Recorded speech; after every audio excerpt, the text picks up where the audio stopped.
사도행전은 크게 세 부분으로 나눌 수가 있습니다. 먼저 1장부터 7장까지는 예루살렘 내에서 교회가 설립되고 확장돼 가는 과정에 관한 기록입니다. 유대인 중심의 복음 증거가 이때 있었고요. 8장에서 12장까지는 유대와 사마리아 및 팔레스틴 지역을 넘어 안디옥까지 복음이 확장돼가는 과정에 관한 기록입니다. 이때는 유대인 중심의 전도에서 이방인 중심의 선교로 전환하기 위한 과도기였습니다. 그리고 13장에서 28장은 바울의 선교 사역을 통해 복음이 안디옥을 중심으로 땅 끝을 향해 점점 멀리 퍼져가는 과정에 관한 기록입니다. 이땐 이방인 중심의 복음 증거가 주 내용입니다.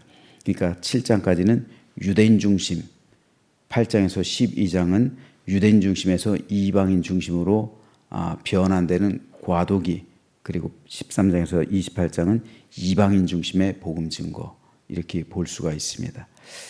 특별히 오늘 우리가 읽은 8장부터 12장까지 5장은 복음이 이제 예루살렘을 넘어서 안디옥까지 이르기까지의 과정을 보여주고 있습니다. 그런데 그 원인이 된 것이 유대인들의 박해예요. 초대교회가 부흥하고 성장해감에 따라 종교 지도자들, 특별히 유대 종교 지도자들은 위협을 느낍니다. 그래서 초대교회를 박해하기 시작했어요. 그래서 첫 번째 순교자가 나왔는데 그 사람이 바로 스데반입니다. 그래서 8장 오늘 1절 바로 앞에 있는 7장 마지막 부분에선 스데반의 순교가 기록되고 있어요. 그리고 스데반의 그 죽음에 대한 증인이 바로 사울, 즉 바울입니다. 바울이 스데반의 죽음에 대한 책임을 지고 죽음을 집행하는 그런 증인으로서의 역할을 하고 있고, 그래서 스데반의 옷을 바울에게 던져주죠. 증인이 그 옷을 갖고 있는 거예요. 근데 아이러니컬한 것은 스데반이 순교자잖아요. 그 순교자의 옷을 바울이 갖고 있는 거예요. 그리고 바울이 스데반의 뒤를 이어 복음의 증거자가 되죠. 이게 참 아이러니컬한 성령님의 역사예요. 오늘 우리가 또 이 성령님의 이 아이러니컬한 또 역사를 보게 되는데요. 바로 박해가 그래요. 오늘 본문 1절을 먼저 한번 읽어볼게요. 사울은 그가 죽임당할 마땅히 여기더라. 그날에 예루살렘에 있는 큰 교회에 큰 박해가 있어 사도 외에는 다 유대와 사마리아 모든 땅으로 흩어지니라. 초대교회는 분명 부흥하고 성장하던 교회예요. 그런데 한편으로 보면요, 예루살렘에서 안주하고 있었어요. 복음의 주요 대상들도 모두 다 유대인들이에요. 예수님은 분명 승천하시기 전 제자들 향해서 오직 성령이 너에게 임하시면 너희가 권능을 받고 예루살렘과 온 유대와 사마리아와 땅끝까지 이르러 내 증인이 되리라 말씀하셨죠. 성령이 너에게 임하시면 너희는 예루살렘, 온 유대, 사마리아, 땅끝까지 가야 된다. 내 증인이 되어야 된다 말씀하셨는데 이들은 아직 성령을 받았음에도 예루살렘에만 있었어요. 유대 지역으로 가지도 않고 사마리아도 땅끝도 갈 생각이 없었어요. 이 말씀을 아직 실천하지 않고 있었습니다. 마치 변화산에서 이곳이 좋사오니 라고 말한 베드로처럼 예루살렘에서 안주하고 있었어요. 그런데 갑자기 대박해가 일어났어요. 어쩔 수 없이 제자들은 뿔뿔이 흩어지기 시작했습니다. 즉 예수님 말씀처럼 예루살렘을 넘어서서 온 유대, 사마리아, 땅끝까지 이르러 주님의 증인이 되기 시작한 겁니다. 따라서 이때 박해, 이 박해는 분명 유대인들이 자행한 일이죠. 스데반을 죽인 것도 유대인들이고 종교 지도자들이 획책한 일이죠. 하지만 그 이면엔 성령님의 인도하심이 있었어요. 즉 성령께서 유대인들의 박해를 이용해서 제자들 땅 끝까지 가도록 만드신 거예요. 이런 증거들이 성경에 굉장히 많이 있습니다. 특별히 예수님께서 공생의 사역을 시작하실 때 광야에서 40일 동안 금식하시면서 마귀에게 시험 받으셨죠. 그런데 이에 대해 성경이 뭐라고 기록합니까? 그때 예수께서 성령에게 이끌려 마귀에게 시험을 받으러 광야로 가셨다. 성경은 예수님께서 마귀에게 시험 받으러 광야로 가신 것을 일컬어 성령에게 이끌렸기 때문이다 라고 말씀하시는 거예요. 즉 성령님은 예수님께서 공생의 기간 동안 행하셔야 할 복음 사역을 위한 권능을 주시기 위해 마귀에게 시험당하는 것을 허락하신 거예요. 시험당하게 하신 거예요. 이를 통해 예수께서 마귀의 권세를 꺾으신 겁니다. 복음 사역을 위한 영적 승리하게 만드신 것이고 십자가의 길을 준비시키신 겁니다.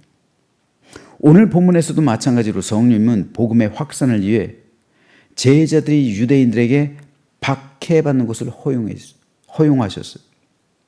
그러므로 이 박해를 우리는 단순히 제자들이 핍박당하거나 고난당한 것으로만 볼 것이 아니라 이를 통해 복음의 확산을 이루시려는 성령님의 인도하심의 손길을 봐야 되는 거예요. 이게 맞는 거예요. 제자들이 순교한 것, 제자들이 박해받은 것, 여기에 초점을 두는 것이 아니라 물론 그것도 중요한 우리에게 있어서 영적인 도전이 되는 것이지만 제자들 그렇게 만들어 가신, 그래서 복음을 확산케 하신 성령님의 인도하심을 바라보는 것, 이것이 바로 우리 삶 속에 오늘도 적용해야 되는 제대로 된 성경 해석입니다.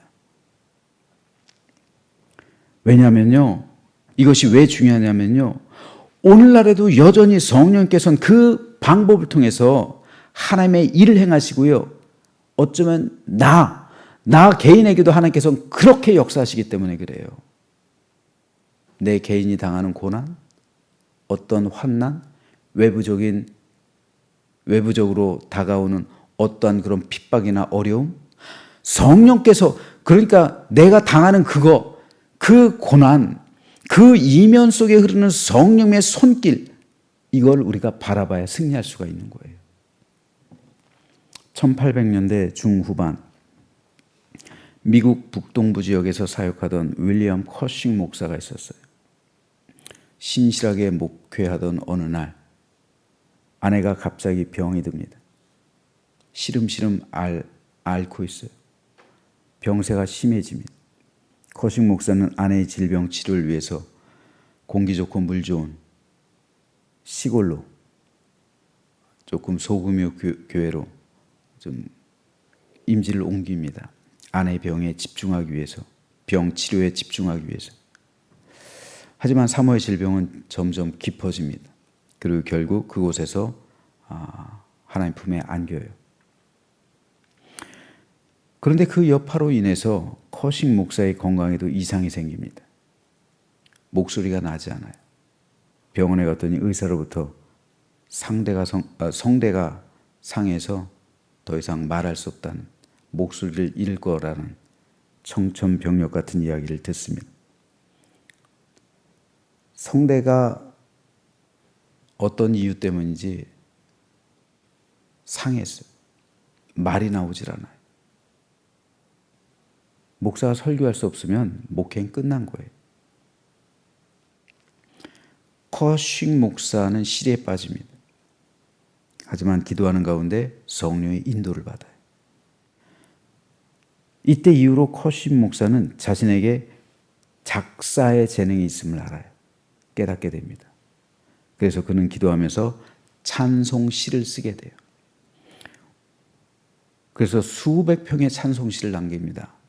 우리 찬송가에도 커싱 목사가 작사한 찬송가가 3곡 수록되어 있어요. 419장, 509장, 564장. 예수께서 오실 때 어린 찬송도 있고요.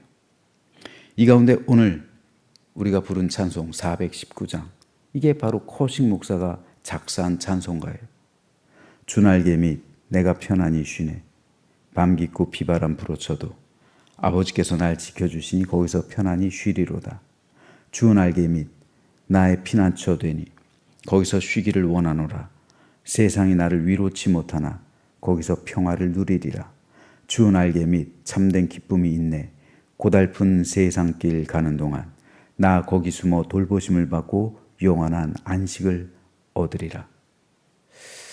시리에 빠진 믿음의 백성들이 이 찬송가, 이 커식 목사의 그 배경, 그 삶의 굴곡, 그 신앙의 간증을 듣고 이 찬송을 부르면 이게 마치 내 신앙의 고백이 돼요.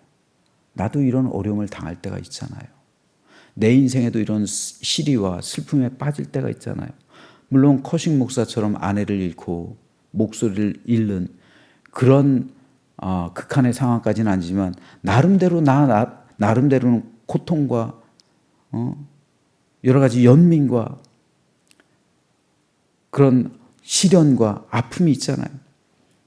근데 이 신앙 고백이 뭡니까? 주 날개 밑에서 내가 편안히 쉰다는 거잖아요. 성령의 인도하심을 깨달은 거예요. 커식 목사가 아내를 잃고 목소리 잃은 것, 인간적으로 생각하면 목회 실패입니다. 그렇죠? 목회를 끝까지 마무리하지 못한 거잖아요. 50대 그랬으니까. 그런데 거기에 성령께서 개입하셨다면, 거기에 성령의 인도하심이 있다면 그것은 더 큰 뜻을 이루시려는 성령님의 인도하심이에요.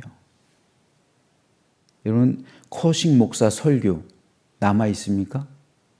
한 편도 남아있잖아요. 하지만 커식 목사가 쓴 이 찬송가는요, 우리 찬송에도 수록되어 있어가지고 지금도 수백만 수천만 명의 사람들이 지금도 오늘 이 찬송을 부르는 거예요. 그러면서 내 마음에 위안을 얻고 위로를 받고 그리고 은혜를 받는 거예요. 이 찬송가가 얼마나 많은 사람을 위로해 줍니까? 얼마나 많이 시리에 빠진 사람들에게 은혜를 끼칩니까? 그러므로 커식 목사가 성대가 상하지 않았다면, 목소리를 말하지 않았다면, 아내를 잃지 않았더라면 그는 무난하게 목회를 마쳤을 거예요. 하지만 이런 찬송가가는 남겨지지 않았을 거예요. 결과적으로 우리가 바라봐야 할 것이 뭡니까? 성령님의 인도하심. 인도하심이에요. 그러므로 그리스도인은 그저 내가 당하고 있는 이 고난과 역경을 단순하게 받아들이면서 그저 고난당하고 박해받는 존재로 끝나면 안 되는 겁니다. 그 박해와 고난 가운데 우리는 몸부림치면서 성령님의 인도하심을 발견해 내야 되는 거예요. 왜 성령께서 나를 이곳으로 인도할까? 단순하게 고난 당하고 그냥 시간이 흘러서 끝나는 게 아니라 그 고난 가운데 성령의 인도하심을 바라볼 수 있어야 되는 거예요. 그때 우리는 커식 목사처럼 우리의 신앙을 간증으로 써내려 가게 되는 겁니다. 오늘 본문의 제자들처럼 증인된 삶으로 확장해 나갈 수 있게 되는 것이고, 예수님처럼 권능 받고 하늘 복음을 전하게 되는 것이고, 내 십자가 지고 골고다 언덕에 오를 수 있게 되는 겁니다. 지금 혹시 우리 가운데 예수님처럼 시험의 현장 가운데 계신 분이 있습니까? 혹 제자들처럼 박해와 환난으로 인해서 고통받고 이리저리 헤매이는 분이 있습니까? 또는 커식 목사처럼 사랑하는 존재를 잃고 방황하거나 내 인생의 목적을 잃고 상실한 마음으로 고통받으며 밤잠 못 이루시고 이 예배를 들으시는 분이 있습니까? 그렇다면 그 가운데 흐르는, 그 가운데 임하신 성령의 인도하심을 반드시 발견해 내시길 바랍니다. 성령의 인도하심을 발견해 내셔야 돼요. 성령께서는 예수님을 패배자로 만드시기 위해 광야로 내모신 게 아닙니다.